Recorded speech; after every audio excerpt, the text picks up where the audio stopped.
திருச்சி அரசு மருத்துவமனையில் பிறந்து 3 நாட்களே ஆன ஆண் குழந்தையை பெண் ஒருவர் கடத்திய சம்பவம் பெரும் பரபரப்பை ஏற்படுத்தியது. குழந்தை இல்லாத ஏக்கத்தில் கடத்திவிட்டதாக கண்ணீர் விட்ட பெண் மீது காவல்துறையினர் எடுத்த நடவடிக்கை என்ன? திருச்சி அரசு மருத்துவமனையில் பிறந்த ஆண் குழந்தையை ஆட்டோவில் கடத்திச் சென்ற பெண் அடுத்த சில மணி நேரங்களில் போலீசாரிடம் வசமாக சிக்கினார். கடத்திய குழந்தையுடன் போலீசில் சிக்கிய பெண்ணின் திடுக்கிடும் வாக்குமூலம் என்ன? திருச்சி மாவட்டம் துறையூரை சேர்ந்த விக்னேஷ் என்பவருடைய மனைவி சுகன்யா. கர்ப்பிணியான அவர் கடந்த 11ஆம் தேதி பிரசவத்திற்காக திருச்சி மகாத்மா காந்தி அரசு மருத்துவமனையில் அனுமதிக்கப்பட்டார். அன்றைய தினமே அவருக்கு அழகான ஆண் குழந்தையும் பிறந்துள்ளது. சுகன்யாவிற்கு துணையாக அவருடைய உறவினரான பிரேமாவும் உடன் இருந்துள்ளார். இந்நிலையில் பிரசவ வார்டில் சிகிச்சைக்காக வந்திருப்பதாக கூறி பெண் ஒருவர் சுகன்யாவிற்கு அறிமுகமாகியுள்ளார். தன்னுடைய பெயர் மீனாட்சி என்று கூறி சுகன்யாவிடம் அவர் நெருங்கி பழகியுள்ளார். அவ்வப்போது டீ வாங்கி கொடுத்து சுகன்யாவை விழுந்து கவனித்துள்ளார். இதுதான் இறுதியில் அவருக்கு மிகப்பெரிய ஷாக்கை கொடுக்கும் என்று அவருக்கு தெரியாமல் போனது. சனிக்கிழமை காலை தன்னுடைய குழந்தைக்கு தடுப்பூசி செலுத்திவிட்டு வருவதாக சுகன்யா கூறியுள்ளார்.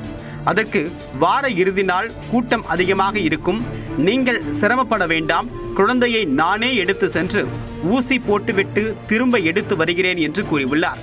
அவரை நம்பி குழந்தையை கொடுத்தனுப்ப நீண்ட நேரமாகியும் மீனாட்சி திரும்ப வரவில்லை. இதனால் அதிர்ச்சியடைந்த சுகன்யா மருத்துவமனை முழுக்க தேடியும் குழந்தை கிடைக்கவில்லை, மீனாட்சியையும் காணவில்லை. இதனைத் தொடர்ந்து குழந்தை காணாமல் போனதாக அரசு மருத்துவமனை காவல் நிலையத்தில் புகார் அளிக்கப்பட்டது.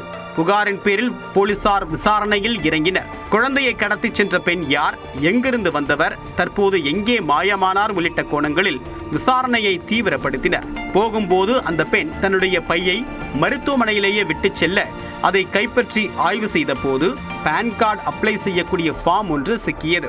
அதில் குழந்தையை கடத்திய மீனாட்சியின் செல்போன் எண் சிக்க அதை டிராக் செய்து துறையூர் அருகே வைத்து மீனாட்சியை தொக்காக தூக்கினர். அவரிடமிருந்து கடத்தப்பட்ட சுகன்யாவின் குழந்தையையும் பத்திரமாக மீட்கப்பட்டது. சேலம் மாவட்டம் தம்மம்பட்டியை சேர்ந்த மீனாட்சி குழந்தை இல்லாத ஏக்கத்தில் சுகன்யாவின் குழந்தையை கடத்தி அதை வளர்க்க முடிவெடுத்தது விசாரணையில் தெரிய வந்துள்ளது. திருச்சியிலிருந்து ஆட்டோவில் ஏறி குழந்தையுடன் தப்பிச் சென்றதும் தெரிய வந்தது. இதையடுத்து குழந்தையை தாயிடம் ஒப்படைத்த போலீசார் கடத்தலில் ஈடுபட்ட மீனாட்சியை காவல் நிலையத்தில் வைத்து விசாரித்து வருகின்றனர். சிகிச்சைக்காக வந்திருப்பதாக கூறி அரசு மருத்துவமனையிலிருந்து ஆண் குழந்தையை பெண் ஒருவர் கடத்திய சம்பவம் திருச்சியில் பெரும் பரபரப்பை ஏற்படுத்தியுள்ளது.